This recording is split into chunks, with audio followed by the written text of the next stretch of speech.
வணக்கம், நான் ஆஷா பேசுகிறேன். நியூலி மேரிட் கப்பல் பார்ட் 2. சாரி, நான் இதுக்கு முன்னாடி ஒரு வீடியோ எடுத்தேன், ஆனால் அது வந்துட்டு அப்லோடே ஆகலை. என்னென்னு எனக்கு தெரியல, லைவ் சம் ப்ராப்ளம் ஆயிடுச்சு போல். நியூலி மேரிட் கப்பல் பார்த்து இது போடுறேன். இந்த வீடியோவில் நான் பதிவு பண்ண வேண்டிய விஷயம், ஒரு மேரிட் லைஃபோட எல்லா பாசிட்டிவ்ஸ் நெகட்டிவ்ஸ்க்கும் முழு காரணம் ஒரு ஆண் அப்படின்னு சொல்லி நான் இந்த பதிவை ஆரம்பிக்கிறேன். என்ன எல்லாத்துலேயுமே ஒய்ஃப் பற்றி சொல்கிறீங்க, ஆனால் இப்போ வந்துட்டு ஹஸ்பண்ட்னு சொல்கிறீங்களே அப்படின்னு யோசிப்பீங்க. ஒரு பொண்ணு வந்து ஆக்சுவலி மேரேஜ் முடிச்சு வர 3 மாதம் எப்படி வந்து ஒரு குழந்தை பிறந்த ஃபர்ஸ்ட் 3 மந்த்ஸ் நம்ம ஹேண்டில் பண்ணுறோமோ அதே தான் ஒரு பெண்ணை வந்து ஹேண்டில் பண்ணணும். ஒரு குழந்தையோட அல்டிமேட் எய்ம் எப்படி வந்து அப்பா அம்மாவை இம்ப்ரெஸ் பண்ணணும், அப்பா அம்மா சந்தோஷப்படணும், அப்பா அம்மாவுக்காண்டி அது நிறைய விஷயங்கள் பண்ணுதோ அதே மாதிரி ஒரு ஒய்ஃப் வந்து மேரேஜ் ஆன புதுசில் வந்துட்டு ரொம்ப ஹஸ்பண்டை இம்ப்ரெஸ் பண்ணணும், நிறைய விஷயம் ட்ரை பண்ணுவாங்க. ஹேண்டில் பண்ண தெரியாமல் அவங்க வந்து ப்ராப்ளம்ஸ் பண்ணிடுவாங்க. நான் ஒரு சின்ன சிம்பிளான ஒரு விஷயம் சொல்கிறேன், இதை முதல்ல புரிஞ்சுக்கிட்டா தான் இதை பற்றி உங்களால் புரிஞ்சுக்க முடியும், இந்த டோட்டல் கான்செப்டையும். எங்கள் மாமா மகேந்திரன் சொல்லிட்டு டிரான்ஸ்போர்ட் கார்பரேஷன் டிவிஷன் மேனேஜராக இருக்காங்க. என்னோட அப்பான்னு சொல்லலாம்.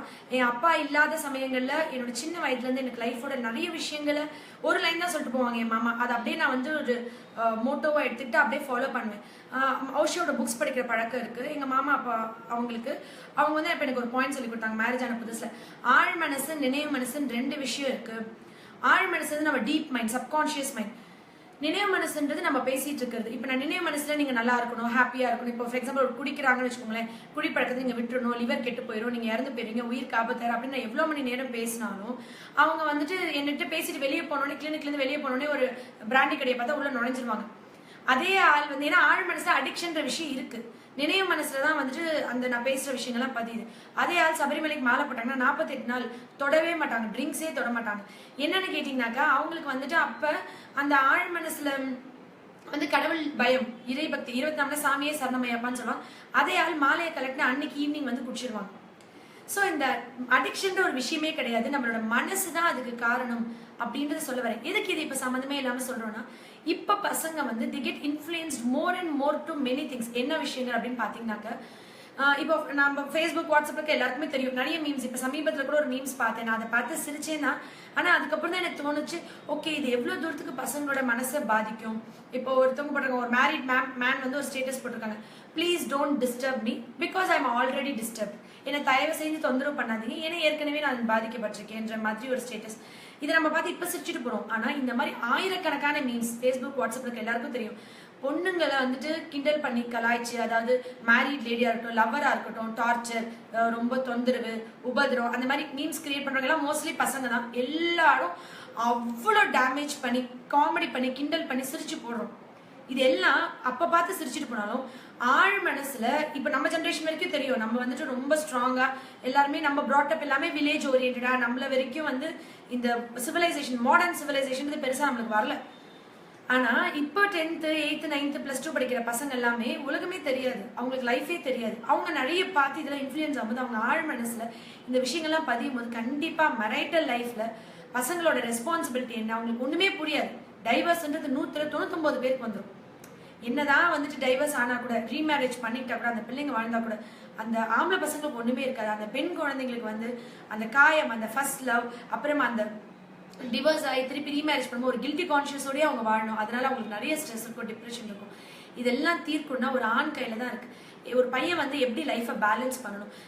நிறைய முக்கியமான தவறுகள் நான் சொல்லணும்னா, மேரேஜ் முடிச்ச உடனே இந்த பசங்க என்ன பண்ணுவாங்கன்னா, first impression is the best impression சொல்லுவாங்க.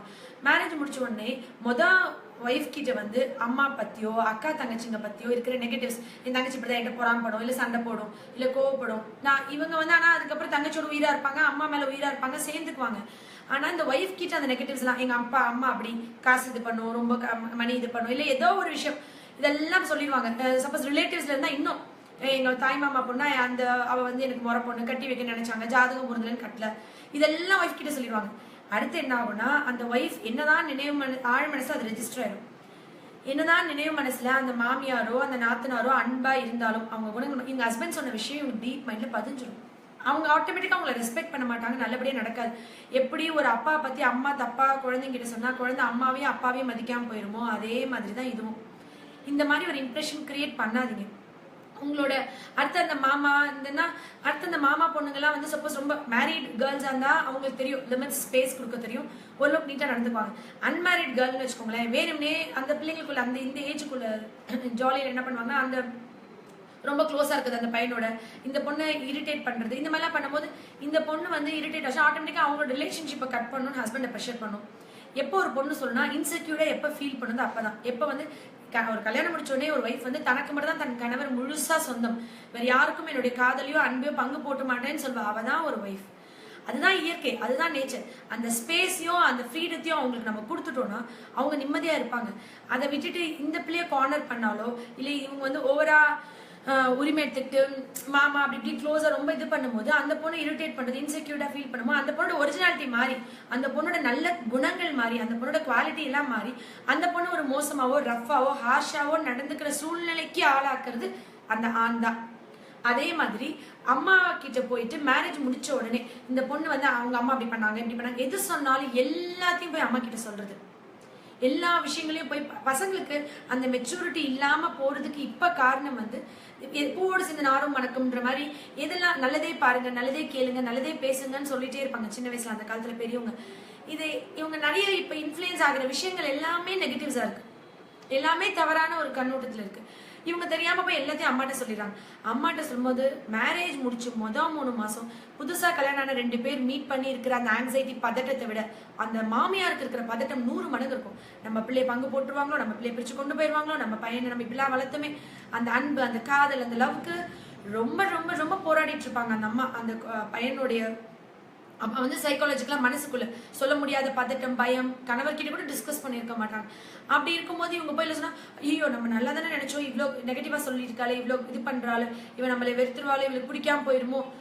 அந்த மாமியார் வந்து அவ்வளோ ஆன்சியஸா இருக்கும்போது இந்த விஷயத்தை நீங்க போய் சொல்லும் போது ஏதாவது ஒரு ப்ராப்ளமோ ஒரு சண்டையோ வரும்போது என்னதான் மாமியாருக்கு மருமகளும் முக்கியமா இருந்தாலும் மகனும் மருமகளும் சந்தோஷமா வாழணும்னு நினைச்சாலும் பையனை விட்டு கொடுக்காம ஆப்வியஸா பேசுவாங்க. அப்போ பொண்ணு பத்தி இருக்கிற மருமகள் பத்தி இருக்கிற ஏதாவது ஒரு வார்த்தைகளை அந்த சபையில விட்டுருவாங்க, பேசிடுவாங்க. அன்னைக்கு நீ இப்படி சொன்னியாமே என் பையன்ட்ட ஏதாவது அது அந்த அதுக்கப்புறம் அந்த ஹஸ்பண்ட் அண்ட் ஒய்ஃப் க்ளோஸ் ஆயிடுவாங்க, அவங்க சேர்ந்துருவாங்க. ஆனா இந்த மருமக மாமியார்ட்ட பேசாம இருக்கும் பல மாசங்கள். இதுக்கும் காரணம் கணவர் தான், அந்த பையன் தான். ஸோ நியூலி மேரிட் பையன் வந்து ஷுட் பி மோர் ரெஸ்பான்சிபிள். அவங்க வந்து இன்னும் நிறைய அப்ரிஷியேட் பண்ணுங்க. அப்பப்போ கிஃப்ட் சர்ப்ரைசஸ், காஸ்ட்லியான கிஃப்ட்ஸ். நான் திருப்பியும் சொல்றேன், 100 ரூபாக்குள்ள விஷயங்கள், ஒரு பூ வாங்கி எங்கேயாவது வச்சுட்டு ஒய்ஃபை திடீர்னு சொல்லாம சர்ப்ரைசஸ்க்கு வந்து எப்படி குழந்தைங்க மயங்குறாங்களோ அதே மாதிரி இந்த பெண்கள் மாதிரி சர்ப்ரைசஸ்க்கு போதை அவ்வளோ ஒரு அடிக்டட். அதுக்கான நிறைய கிஃப்ட் வாங்கி தரணும், நிறைய சர்ப்ரைஸ் வாங்கி தரணும், நிறைய காஸ்ட்லியான திங்ஸ். சும்மா பூ, தமிழ்நாடு பெண்கள்னு இல்லை, மோஸ்ட்லி இந்தியன் உமன்ஸ் வந்து மோர் எமோஷனல் மோர் சென்டிமெண்டல் ஃபுல்ஸ்ன்னு சொல்லுவேன். சும்மா பூ வாங்கி கொடுத்துட்டாலோ ஏதாவது ஒரு சின்ன விஷயம் வாங்கி கொடுத்துட்டாலும் அப்படியே மயங்கி போயிடுவாங்க. அது அப்படியே அதை நினைச்சிட்டு ரொம்ப நாள் அது சந்தோஷத்தை என்ஜாய் பண்ணிட்டு இருப்பாங்க. ஆனா இவ்வளோ மெச்சூர்ட் ஆயிட்டோம் பெரியவங்கள ஆயிட்டோம்னு சொல்லிட்டு பசங்க வந்து கொஞ்சம் மெச்சூர்டா இருப்பாங்க. நான் பசங்க எல்லாருக்கிட்டையும் கெஞ்சிக்கிறது வந்து பி சைல்டிஷ், பி இன்னசென்ஸ். அந்த அடல்ட்ன்றதை மறந்துட்டு ஹஸ்பண்ட் அண்ட் ஒய்ஃப் எப்போ ஒரு குழந்தைத்தனமா வரமோ, எப்போ அந்த இன்னசென்ஸ்ல இருக்குமோ அப்பதான் அந்த காதல் வந்து ரொம்ப ட்ரூவா இருக்கும், ரொம்ப செரிஷ்டா நம்ம அடுத்து கொண்டு போக முடியும். மிஸ் அண்டர்ஸ்டாண்டிங்ஸோ இது இருக்குமா. அதே மாதிரி ஃப்ரெண்ட்ஸ் மேரேஜ் முடிச்ச புதுசுல வந்து அந்த ஸ்பேஸ் கொடுக்காம என்ன கல்யாணம் ஆயிடுச்சு இனிமே எங்களை கண்டுக்க மாட்டேன்னு சொல்லி அந்த பையனை வம்படியா பிடிச்சி இழுத்து அந்த பொண்ணோட விடாம ஸ்பேஸ் கொடுக்காம ரொம்ப இது பண்ணும்போது ஆட்டோமேட்டிக்கா அந்த பொண்ணு இந்த ஃப்ரெண்ட்ஸ்குள்ள சேரக்கூடாதுமா. பொண்ணு அந்த பையனுக்கான ஸ்பேஸ் கொடுக்கணும்னா அவன் இன்செக்யூர்டா ஃபீல் பண்ணக்கூடாது, தன்னை வேல்யூ பண்ணல, நம்மளுக்கு டைம் ஸ்பெண்ட் பண்ணல, இவன் நம்மளை விட அதெல்லாம் முக்கியமா போச்சுன்னு தோணக்கூடாது. அந்த தோணாத அளவுக்கு நீங்க வச்சுக்கணும். வச்சுக்கிட்டா நீங்க எல்லா ரிலேஷன்ஷிப்பும் காப்பாத்திக்கலாம். தோணிருச்சுன்னா ஷீ இஸ் நாட் ரெஸ்பான்சிபிள், நீங்க தான் ரெஸ்பான்சிபிள் அந்த உறவுகள் நீங்க இழக்கிறதுக்கு. தயவு செஞ்சு இந்த மீம் கிரியேட்டர்ஸ் எல்லாருக்குமே கூட நான் சொல்றேன், நிறைய பாசிட்டிவான விஷயங்கள் கூட மீம்ஸ் கிரியேட் பண்ணுங்க பொண்ணுங்களை பத்தி. இது வந்து ஒரு ரெக்வெஸ்டா சொல்றேன். ஏன்னா இது அடுத்து வர பசங்க எல்லாம் பார்த்து, ஏன்னா நம்ம இப்போ சரித்திரம் படிச்சுட்டு இருக்கோம். இப்ப இருக்கிற ஜெனரேஷன் தான் நிறைய சாதனைகள், நிறைய புது விஷயங்கள், நிறைய ஈரா கிரியேட் பண்ணிட்டு இருக்கோம். இது வந்து நெக்ஸ்ட் ஜெனரேஷன்ஸ்க்கு போகணும்னா நம்ம இதை செய்ய வேண்டிய சூழ்நிலை கூட இருக்கும். அப்பப்போ ஃபர்கிவ் பண்ணுங்க. இப்போ மாடர்ன் பேரண்டிங்ல நான் சைல்ட் கேர் வீடியோஸ் போடும்போது நான் சொல்றேன், கண்டிப்பா அடுத்து போடுறேன். அப்ப வந்து சொல்லுவோம், ஒரு குழந்தை ஒரு தப்பு பண்ணிட்டா உடனே அந்த குழந்தைய கூப்பிட்டு நீ செஞ்ச தப்பு பொது இடத்துல அவங்க கிட்ட மன்னிப்பு கேளுன்னு சொல்லி சொல்லுவோம். இதான் மாடர்ன் பேரண்டிங். நாங்க அது எவ்வளவு தவறான விஷயம். குழந்தைய வந்து பொது இடத்துல சொன்னா தாழ்வு மனப்பான்மை, இன்ஃபீரியாரிட்டி காம்ப்ளெக்ஸ் வந்துடும். நம்ம வீட்டுக்கு வந்து நீ செஞ்சது எனக்கு பிடிக்கல அப்படி செய்யாதுன்னு சொல்லணும். அதே மாதிரி ஒய்ஃப் சம்டைம்ஸ் போய் சொன்னாலோ இல்லை தப்பான ஒரு விஷயம் பண்ணால் கூட நம்மளோட அட்டென்ஷன் கிரியேட் பண்ணுறதுக்காண்டி சம்டைம்ஸ் அவங்க சொல்லியிருக்காங்கன்னு உங்களுக்கு தெரிஞ்சதுன்னா அந்த இடத்துலேயே சபையிலே போட்டு உடைச்சு எல்லார்ட்டையும் சொல்லி இது இப்படி போய் சொல்லுதுன்னு சொன்னால் அவங்க எல்லாம் நீங்கள் கூட மன்னிச்சு மறந்து மாறுவீங்க, அவங்க எல்லாருக்கும் அந்த இம்ப்ரெஷன் இருக்கும். நீங்கள் அந்த விஷயத்தை அப்போ விட்டுட்டு தனியாக கூட்டிகிட்டு வந்து நீ இப்படி பேசினா எனக்கு அது பிடிக்கல, நீ சொன்னது இது தவறுன்னு எனக்கு தெரியுன்றது உணர்த்திட்டீங்கன்னா உங்களோட சந்தோஷமும் உங்களையிட்டு நல்ல பேருக்கு தான் அவங்களோட எய்ம். ஸோ ஆட்டோமேட்டிக்காக அந்த குவாலிட்டியை மாற்றிக்குவாங்க. அதே மாதிரி ரொம்ப இம்பார்ட்டன்ட் வந்துட்டு காதலில் வந்து லவ் நேச்சர். ரொம்ப நான் லென் கிட்ட சொல்லிட்டு இருந்த விஷயம் இந்த வீடியோ போடுறேன்னு சொல்லும் போது நான் அவர்கிட்ட வந்து நான் இந்த விஷயம் சொல்லவா, ஒரு பெண் வந்துட்டு பெய்னா பெய்யும் மழை கூட பெய்யும் அப்படின்னு சொன்ன உடனே அவர் வந்து சொன்னா நீ காரைக்குடியில் இருக்க, நான் இப்போ மதுரையில் இருக்கேன், மழை பெய்யுமா எங்க நீ ப்ரே பண்ணி பார்க்கலாம். ஆனால் ஆக்சுவலி காரைக்குடியில் லைட்டாக தூர்ச்சி மதுரையில் மழை பெஞ்சுனாங்க. உடனே அவங்க ஃபோன் பண்ணி அப்படின்னா தஞ்சாவூரில் மழை பெய்யணும்னு வேண்டிக்கோ, வந்து உடனே வர்ண பகவான் கொஞ்சம் மழை பெய்யட்டும், தஞ்சாவூரில் விவசாயம் நிறைய வரும்ன்ட்டுன்னு நல்லா விளையட்டும் அப்படின்னு என்னை கிண்டல் பண்ணாங்க. ஆக்சுவலி இது வந்து ரொம்ப காமெடியான விஷயம்தான். ஆனால் நான் என்ன சொல்ல வரேன்னா அந்த காலத்துல வர்ண பகவான் உண்மையாவே பஞ்சபூதங்களை வந்து கடவுளா அந்த காலத்துல வச்சாங்க. எதுக்குன்னா அது நம்ம ரெஸ்பெக்ட் பண்ணணும், ஒரு லவ் பண்ணணும், அது மேல மரியாதை இருக்கணும்ன்றதுக்காண்டி. கடவுள் இருக்காங்களா இல்லையான்னு சொல்ல வர மாட்டேன். நீங்க ஜீசஸ் கும்பிடுங்க, அல்லாஹ் கும்பிடுங்க, முருகரை கும்பிடுங்க, பிள்ளையாரை கும்பிடுங்க, உங்களோட நம்பிக்கை எதையோ அதை ஃபாலோ பண்ணுங்க. ஆனா அந்த காலத்துல நீங்க பாருங்க, விவசாயிகள் எல்லாம் எந்த மதத்துல ஃபாலோ பண்றவங்களா இருந்தா கூட விவசாயம் பண்றவங்க வந்து வர்ண பகவானுக்கு ஒரு தடவை ஒரு நாள் வச்சு படையல் போட்டு ப்ரே பண்ணி எல்லாரும் அந்த இடத்துல எல்லா மக்களும் ஒன்னா சேர்ந்து அந்த இடத்துல இருந்து ஒரு பாசிட்டிவ் வைப்ரேஷனோட மழை பெய்யணும்னு ப்ரே பண்ணப்ப மழை பெய்ஞ்சுது. கடவுள் மனிதனை படிச்சுட்டு சுத்தி இயற்கையை அவ்வளவு விஷயங்களை படிச்சு அனுபவின்னு சொல்லி விட்டுருக்காங்க. ஆனா அந்த இயற்கையை விட்டு நம்ம ரொம்ப தொலைவா போயிட்டோன்றது தான் நான் அந்த வீடியோல பதிவு பண்ண விரும்புறேன். நான் உண்மையாவே ரொம்ப ஆழ் மனசுல ரொம்ப ஆத்மார்த்தமா அந்த விஷயம் மழை பெய்யணும் அப்படி இப்படி இப்படி கிண்டல் பண்றாங்களே, இப்படி டீஸ் பண்றாங்களே அப்படின்னு சொல்லி ப்ரே பண்ணனால பெஞ்சுதான்றது எனக்கு தெரியாது. ஆனா காக்கா உட்கார பணமழை விழுந்த மாதிரி தான் நிறைய விஷயங்கள். ஆனா நான் இப்ப சொல்றேன், இந்த வேலண்டைன் டே வச்சுட்டு நம்ம எல்லாருமே சேர்ந்து எல்லா பெண்களும் சேர்ந்து மனசு ஒத்தி ஆண்கள் பெண்கள் எல்லாம் சேர்ந்து ரொம்ப கான்ஃபிடென்ட்டா ரொம்ப ஒரு ஒற்றுமையோட மனசார நல்லபடியா மழை பெய்யணும், விவசாயம் செழிக்கணும், விவசாயிகள் நல்லா வாழணும்னு அந்த காதல் வந்து நம்மளுடைய மண் மீதும் நம்மளுடைய மழை மீதும் நம்மளுடைய செடி கொடிகள் மீதும் விவசாயிகள் மீதும் நம்ம உண்மையா வச்சு நம்ம ப்ரே பண்ணோம்னா கண்டிப்பா நம்மள்கிட்ட வறட்சி இருக்காது, நம்ம நல்லா மழை பெஞ்சு செழுமையா வளரும். இன்னொரு முக்கியமான விஷயம் நான் திருப்பி சொல்ல விரும்புறது வந்துட்டு லென் மென்ஷன் பண்ண சொன்ன விஷயம் வந்து ஹஸ்பண்டோட இன்ட்ரெஸ்ட் என்னன்னு பார்த்து ஒய்ஃப் அதை தெரிஞ்சு வச்சுக்கணுமா, ஒய்ஃபோட விஷயம் என்னன்னு பார்த்து ஹஸ்பண்ட் அதை தெரிஞ்சு வச்சுக்கணுமா. இந்த வேலண்டைன் டே மோட்டோ எனக்கு அதை கொடுத்துருக்காங்க. ஏன்னா லென்க்கு ஸ்போர்ட்ஸ்ல பயங்கர இன்ட்ரெஸ்ட். ஒரு தடவை நாங்கள் டிவி பார்த்துட்டு இருக்கும்போது நான் வந்து பாட்டு பார்த்துருக்கோம், அவசரமா வந்து ஒரு சேனல் ஸ்போர்ட்ஸ் சேனல் மாற்றினாங்க. நான் ரொம்ப சத்தம் போட்டேன். அப்போ வந்து அவங்க சொன்னாங்க இல்லை இது வந்து ரொம்ப இம்பார்ட்டன்ட் மேட்ச், ஒரு 10 நிமிஷம் மேட்ச் முடிய போகுது ப்ளீஸ். ஏன்னா அவங்க அப்போ தான் அவசரமாக கிளினிக்ல அதை பார்த்துட்டு இருந்துட்டு வீட்டுக்கு வந்திருப்பாங்க போல, வீட்டில் வந்து அந்த சேனல் மாற்றினாங்க. நான் அப்போ சண்டை போட்டேன். அவர் வந்து ப்ளீஸ் இந்த 10 நிமிஷம் உனக்கு என்னென்ன பண்ணுறேன், உடனே ஒரு தனி டிவி வாங்கி தரேன், எனக்கு ஒரு டிவி அவருக்கு ஒரு டிவியை வாங்கிட்டேன். ஆக்சுவலி அந்த லெவலில் அவருக்கு வந்து அந்த மேட்ச் ரொம்ப இம்பார்ட்டன்ட், நான் அதை பார்க்கணும்னு சொல்லி சரி என்னமோ பார்த்துட்டு இருக்கும்போது திடீர்னு பார்த்தா கபில் தேவ் ஓடி வந்து பந்து போட்டுட்டு இருந்தாங்க. நான் என்ன இவரை பார்த்தா கபில் தேவ் மாதிரி இருக்கியே அப்படின்னு சொன்னேன். அவர் சிரிச்சுட்டு இது வந்து 1983 வேர்ல்ட் கப் மேட்ச், ஆனால் ப்ளீஸ் இன்னும் ஒரு 5 நிமிஷம் பயங்கர டென்ஷன் ஆயிடுச்சு. இது வந்து இந்த சொல்லி ஹஸ்பண்டோட இன்ட்ரெஸ்ட் என்னமோ அதையும் நம்ம தெரிஞ்சு வச்சுக்கணுமா, அப்புறம் ஒய்ஃபோட இன்ட்ரெஸ்ட் என்னமோ அதை பற்றி நம்ம கொஞ்சம் தெரிஞ்சு வச்சுக்கிட்டா தான் அவங்களுக்கு அந்த ஸ்பேஸ்லாம் கொடுத்து அவங்களோட என்ஜாய் பண்ணி நம்ம அந்த ஸ்போர்ட்லாம் பார்ப்போம். அவங்களுடைய இன்ட்ரெஸ்ட் ஃபார் எக்ஸாம்பிள் டெய்லரிங்காக இருக்கலாம், எம்ப்ராய்டரி ஒர்க் இருக்கலாம், என்னத்தை பண்ணிட்டு அப்படின்னு சொல்லாமல் அதை நம்ம வந்துட்டு மோட்டிவேட் பண்ணி என்கரேஜ் பண்ணி சப்போர்ட் பண்ணணும் அப்படின்னு சொன்னாங்க. இந்த ஒரு பாயிண்ட் வந்து எனக்கு கொடுத்துருக்காங்க. அன்னைக்கு அடுத்த வருஷம் வேலண்டைன் டேக்குள்ள முடிஞ்ச வரைக்கும் கிரிக்கெட்ல இருக்கிற எல்லாரோட பிளேயர்ஸோட நேம்லாம் தெரிஞ்சு வச்சுக்கிட்டு நான் அதை ஃபுல்ஃபில் பண்ண ட்ரை பண்றேன். உங்க எல்லாருக்கும் சொல்றது வந்து டோன்ட் பி ஈகோயிஸ்டிக். உங்களுக்கும் உங்க ஹஸ்பண்டுக்கும் சண்டை இருக்கு அப்படின்னா அவங்க பேசின வார்த்தைகளோ அவங்க சொன்ன வார்த்தைகளோ இல்ல அவ இறங்கி வரட்டும் நான் இறங்கி வரணும், இல்லை நம்ம இறங்கி போனா அவருக்கு ஓவர் ஆயிரும் அப்படிலாம் இல்லாம விட்டு கொடுத்துறவங்க கெட்டு போகிறது கிடையாது. எப்பயுமே நம்ம வந்து ஒரு ஸ்டெப் கீழே போகலாம். நம்ம ஹஸ்பண்ட் கிட்ட ஒரு சண்டை பேசாமல் போகும்போது அவங்க கிட்ட இருக்கிற அந்த ஒரு விஷயத்தை விட அவங்க கிட்ட இருக்கிற பாசிட்டிவ் விஷயங்கள் நல்ல விஷயங்களை எடுத்துக்கோங்க.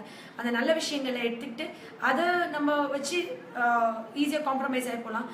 நம்ம சண்டை போட்டு இருக்கும்போது என்கிட்ட இருக்கிற ஒரு நல்ல குவாலிட்டி எடுத்துக்கிட்டா கூட அவங்க ஃபர்கிவ் பண்ணி வரணும் அப்படின்ற விஷயங்கள் தான் நம்ம 2 பேருமே எப்பவுமே ஈக்குவலாக இருக்கணும்.